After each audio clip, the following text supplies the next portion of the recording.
Hey guys, welcome back to the 12 days of Vlogmas. So today's gonna be a little bit different. There was a video going around Authortube a while back and people were sharing stories that they had written like a long time ago, I guess that they thought were embarrassing or potentially embarrassing. And I had thought about doing it, but I didn't know if I really had anything that was old enough that I would look back and be super embarrassed. I mean, truth be told, we're all still a little bit like, unless you're super used to sharing your work, it's still a little bit cringy when you share pretty much anything. But I didn't have any of the really cringy stories that I used to write when I was like a preteen, you know what I mean? So, but I remembered that I wrote this story that was Christmas themed for a college class that I had. And keep in mind, you know, college was actually about a decade ago for me, so I'm quite removed from this story and I don't really know what to expect or really remember what I wrote. So we'll see if it's cringy or not. I'm kind of hoping it's not, but I think it might be more fun if it is. But yeah, it's a short story, so I'm hoping it's not going to be too long for this video. I don't think it is. It was like 4 pages. So yeah, hopefully it's not boring to sit and watch me read, but if it is, maybe like grab some presents and wrap them while this is going in the background or something like that. Okay, so this is called The Day Christmas Stood Still, An Elf's Tale. It was my first day at Santa's workshop and the last day of Christmas as we knew it. I had just completed my intensive 3-month training program designed for building PlayStations. It was a dream come true. Not every elf in the North Pole is lucky enough to find employment in Santa's workshop. Most of us male elves end up taking care of the reindeer or shoveling snow. Since I had never been particularly fond of livestock or good with physical labor, I was quite happy to get accepted into the TASH, or Training Academy for Santa's Helpers. I remember the day well. I had dressed in my pointiest green shoes and my green velvet uniform with red trim. For the occasion, I decided to gel my brown hair, which grew out slightly over my pointed ears. I looked at myself in the mirror. I had to admit, I was one good-looking Santa's helper. I had intended on walking to the workshop since it was only a mile from my tiny cottage, but I spent a little too much time trying to get my hair to look like Joe Jonas's. I ended up having to hail a polar bear. He got me there quickly, but for $8.50. Sometimes I think they're just taking advantage of us since our tiny legs can't always get us places in record time. I'll never forget my first glimpse of the workshop. It stood behind a giant candy cane gate. It was more like a castle than a factory and 5 times the size of a human shopping mall. I approached the giant red door and heard a cheery voice on the intercom nearby. "Santa's workshop, how may we assist you?" said the female voice. "This is Lenny Sweet," I said. "I'm here for my first day." The doors opened as I heard a buzz. I was amazed by what I saw. There were toys absolutely everywhere. Above me were 5 levels, each one overflowing with busy elves. On the second level, I could make out a pile of Barbie dolls, while on the third, I saw a collection of shiny new bicycles. I was still admiring the place when I heard a deep voice. Well, deep for an elf anyway. "Are you Lenny?" he said. He was just a few inches taller than me with a face worn with age. "Yes, sir," I replied. "I'm Tom," he said. "I'm going to be your supervisor. Let me show you around." Tom gave me a quick tour of the workshop. He told me that the floors were arranged by demand for the items with the least requested toys on bottom. Since I was working in electronics, Tom took me straight to the top floor. "Over there we have Guitar Hero and the Wii consoles," he explained. "In the left-hand corner are the PlayStations where you'll be working." I glanced around the busy room. In the right-hand corner was a big red and white striped door. "What's behind there?" I asked, pointing. "That's Santa's office," said Tom. "Only his advisors are allowed in there." Tom walked me through the basics, such as where all the parts were kept and where the break room was located. Eventually, he set me loose to begin work. With a cheery whistle, I began my assignment for the day, 50 consoles. After I had just finished my 22nd, I saw 2 elves exiting Santa's office. "He's in one of his moods," said one. "You don't think he's considering leaving, do you?" asked the other. "He gets more and more fed up every year," said the first. "He can't leave, though. He's Santa." I couldn't believe my ears. Surely I must have heard them wrong. I snuck over to the candy cane-colored door and peeked inside. The room had a giant fireplace on the wall opposite where I stood. On the left side was a Christmas tree with multicolored lights and ornaments. On the right was a big, brown wooden desk. Sitting behind it was Santa Claus, with a copy of the NP Daily in his hands. Tom stood dutifully by his side. "Another Santa fake spotted," read Santa. "A little boy in Vermont apparently tore off the beard of one at Sears." Santa shook his head. "And yet another one loses faith. What happened, Tom? It used to be that millions of kids were setting out milk and cookies on Christmas Eve.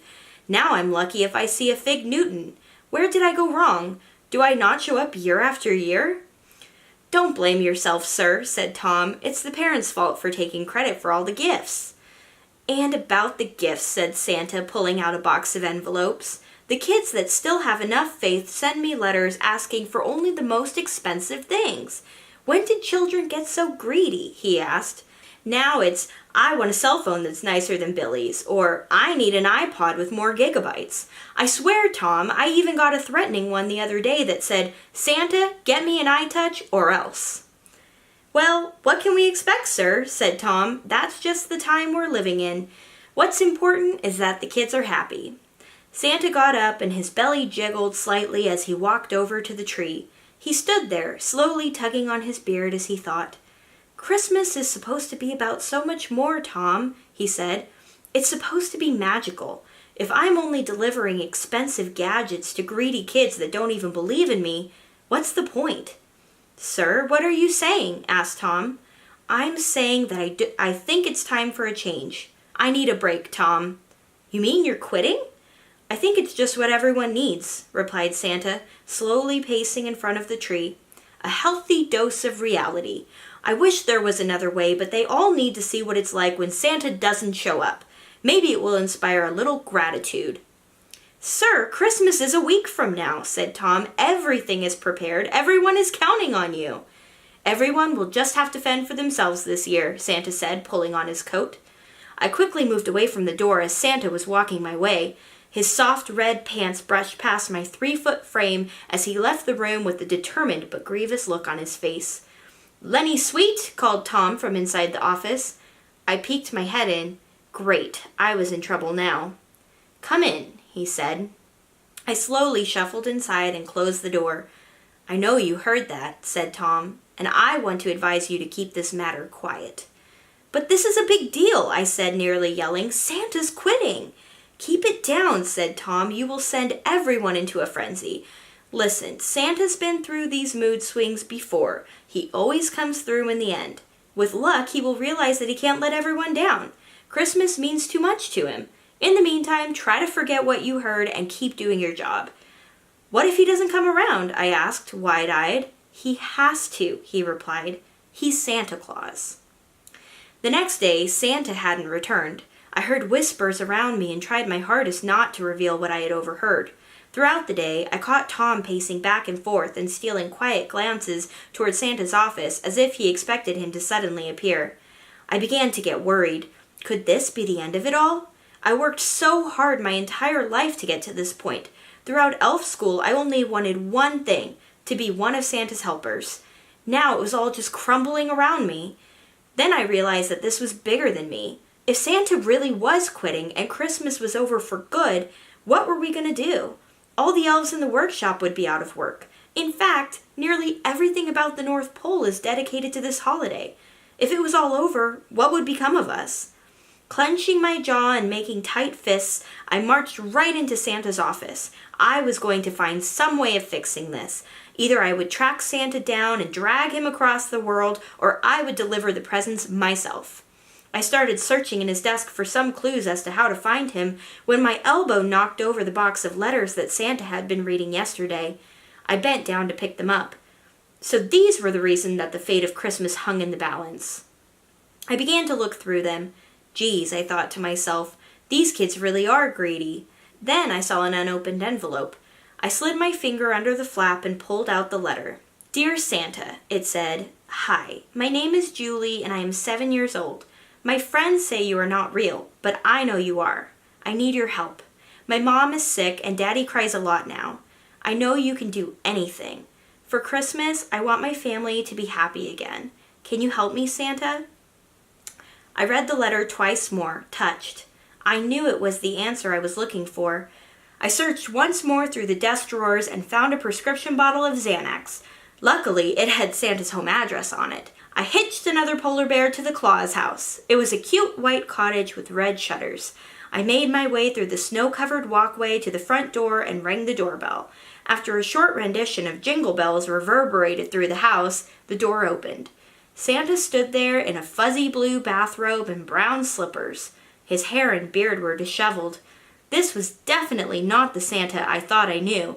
I may have imagined it, but I thought I even caught the faint scent of peppermint schnapps. "Can I help you?" Santa asked, looking down on me. "Yes, sir," I said. "My name is Lenny Sweet, and I work in your workshop." Santa sighed. "Lenny, I'm not sure what you're doing here, but I'm taking some personal time," he said. "I understand, sir, but I think what I have may just change your mind," I replied. I handed the letter to Santa, and he invited me into his warm living room. I sat on the flowery sofa, my feet dangling high above the wooden floor while he read. When he finished, his eyes lingered on the page as he slowly shook his head. "Poor girl," he said. "I wish I could help her, but I'm not a magician. I can't give her a miracle that will cure her mother." "Santa, don't you see?" I asked with excitement. "Her miracle would be seeing her mom and dad smile again. That's what Christmas gives people. It brings them joy. They need you, sir. We all do." Santa looked up at me with a slight twinkle in his eye. "You know what, Lenny? I think you're right. Let's give Julie the best Christmas she could ask for." In a flash, Santa was groomed and dressed in his usual suit. He offered me a ride in his sled, and the two of us returned to the workshop to spread the news to the employees, now growing restless. That week finished with much excitement as we prepared for Christmas Eve. As he packed up his sled with presents, Santa asked me if I would like to accompany him on his rounds, and I happily accepted his offer. Now Santa's chief advisor, I often look back on that day fondly. People still talk about the young elf that saved the greatest of all holidays. I would be smug about it, but what can I say? It's all in the job description. So yeah, that was kind of fun. I don't know, a little bit nerve-wracking. Yeah, I definitely see some differences between my writing back then and my writing now. Like, I noticed a lot of speech tags that I would try to avoid nowadays. But also, yeah, considering it was a piece of writing that I did in college, I don't think it's as bad as if it was something I wrote when I was like 10 or 12 or something like that, obviously, you know, or like something I wrote when I was a little kid. But yeah, definitely have still improved in my writing since that time. So it is kind of cool to see some writing that I did a while back, you know, and get to compare that against kind of what my style is nowadays. Oh, and I did want to say, hopefully no one thinks I'm making light of like seasonal depression or certainly depression in general. I'm definitely not. I remember at the time that I was writing this, I wanted to do like, I kind of wanted to see like a darker side of Santa that was feeling kind of like down and like not super jolly. And also I just really liked the joke of the peppermint schnapps on his breath. So hopefully you all enjoyed that. Thank you so much for watching, and I'll see you in the next Vlogmas. Bye.